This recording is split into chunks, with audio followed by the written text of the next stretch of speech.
So, Lone Rider here. I turned on my computer this morning to try and do something, and this is what I found. And I don't know why it's still doing this, because before it said 100% complete. Now it's back to 18. Maybe there's more than one update, which is why they're using the term plural. But I don't want updates on my computer, and I don't know where this is coming from, and I had no control over it. And basically, it's like somebody, sneak into your house during the middle of the night and stealing your stuff, or adding something to your stuff that you didn't want. And this is, of course, because the computer has Microsoft 10. Now, I didn't want Microsoft 10, and I originally didn't have it. And then what happened is the computer was damaged, and when I had the hard drive fixed, they put Microsoft 10 on it rather than replacing it with the original operating system as I instructed them to. I guess they thought they were doing me a favor. Well, yeah, right. Now, here's the problem. This isn't just so much that, I wanted to use the computer and now I can't because it's doing some stupid update crap that I don't want or need. It's that I don't want the updates anyway. Even if it wasn't going to interfere with my ability to use the computer, even if this was going to happen during the dead of night when I was asleep and then be 100% normally functional in the morning, which apparently was not, because this didn't happen until I turned it on. That's the issue. Is it going to interfere with what I'm doing? Is it going to happen at an inconvenient time? Is it going to whatever? The issue instead is that it's one of consent. I have not, and somebody could say, well, maybe there was some stupid little thing in the user agreement that you clicked when you first turned on the computer after the operating system was installed. Maybe. Here's what I'm talking about. I'm talking about some weirdo going into your shit and altering the program without your permission. As far as I'm concerned, it's no different than a burglar breaking into your house. Would somebody tolerate a burglar or, somebody coming into their home in the dead of night and buggering their wife because they happen to sign a legal contract for something else? And buried in there was a little bit of legalese that said, well, you give them permission to come into your home and bugger your wife.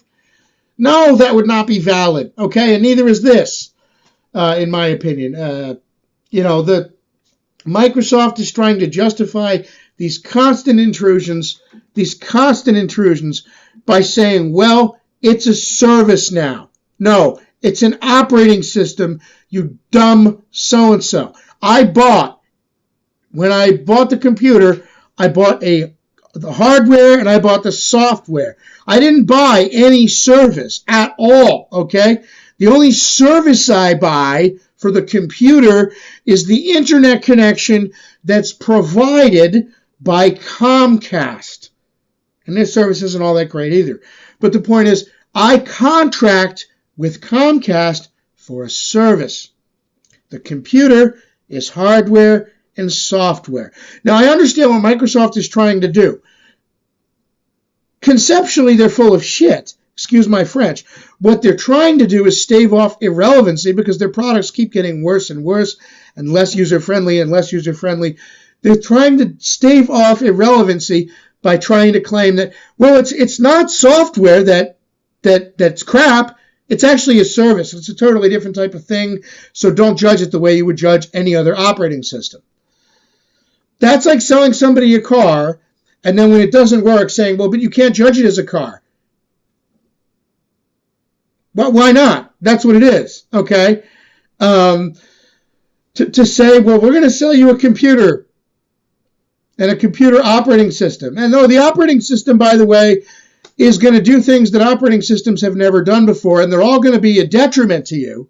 In fact, some of them may be downright offensive. Some of them may be as offensive as us sneaking into your home and buggering your wife. But you know what? It's okay because it's not an operating system. You bought a service. No, I didn't. In fact, if you had described it as a service, it would never have come up. Why? Because the whole reason I ended up with Windows 10 on this computer is because the hard drive was damaged when the computer had an accident. And the operating system needed to be replaced when they fixed the hard drive. They were looking around for an operating system to put in. Now, I said to put in what was there before, which was Windows 7. They decided to put in Windows 10 without my permission. I don't know, maybe something got lost in translation or whatever. But the point is that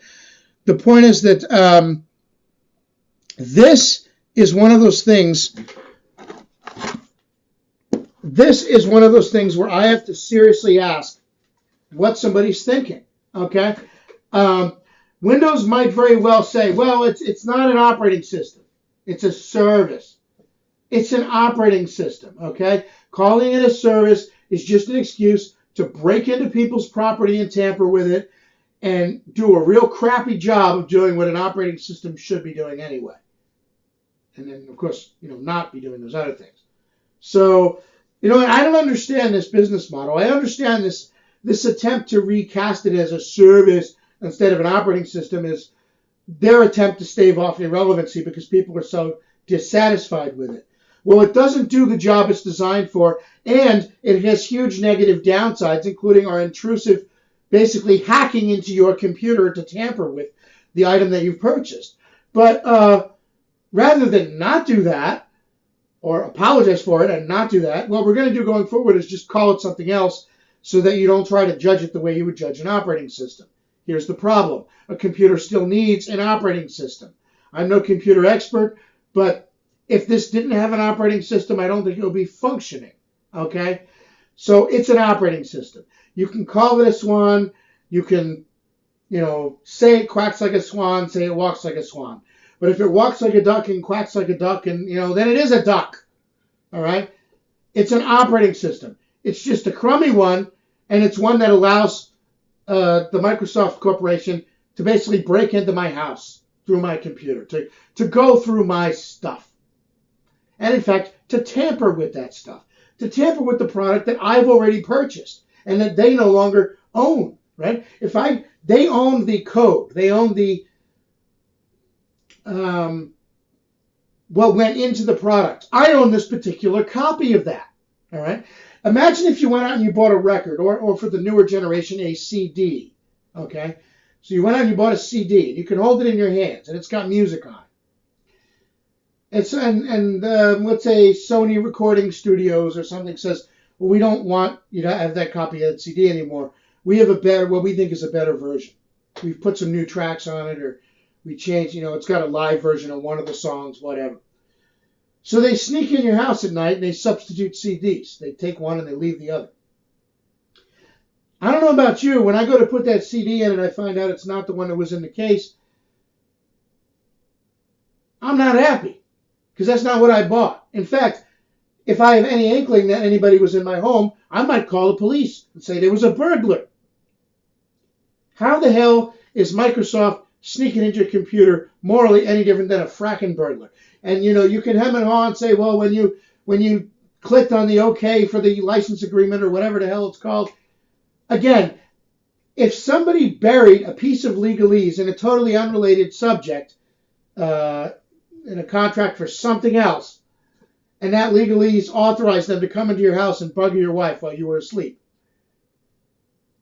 would you just accept that? Would you just be like, well, that's life. I guess I gave them my permission. No, okay? When you click the license agreement for an operating system, and they have legalese in there saying, oh, and by the way, in addition to an operating system, this is also now a service, quote unquote, even though it's not, and we're going to break into your computer and do all kinds of weird shit to it. What? Like, excuse me? Sorry, but that's not cool, okay? In fact, that's not beyond cool. This is ridiculous. And I think it's outrageous that people tolerate this crap. And frankly, I got to sit there and say to myself, what the hell are we as a society thinking? Microsoft has done some awesome stuff over the years. But nobody, I don't care how beneficial your contributions to humanity are, nobody is or should be given permission to basically intrude into the lives of others. And you know what? It's not a question of technological performance. It's not a question of, is it going to make the computer objectively better, or is it not going to do much, or is it going to make it worse, or some program's not going to be compatible with it.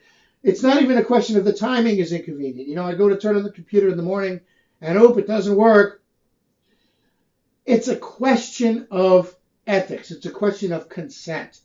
And again, you can say, well, they tricked you into giving your consent when you signed a contract for the license agreement for the operating system, even though what you're consenting to has nothing to do with an operating system and has everything to do with them hacking into your computer.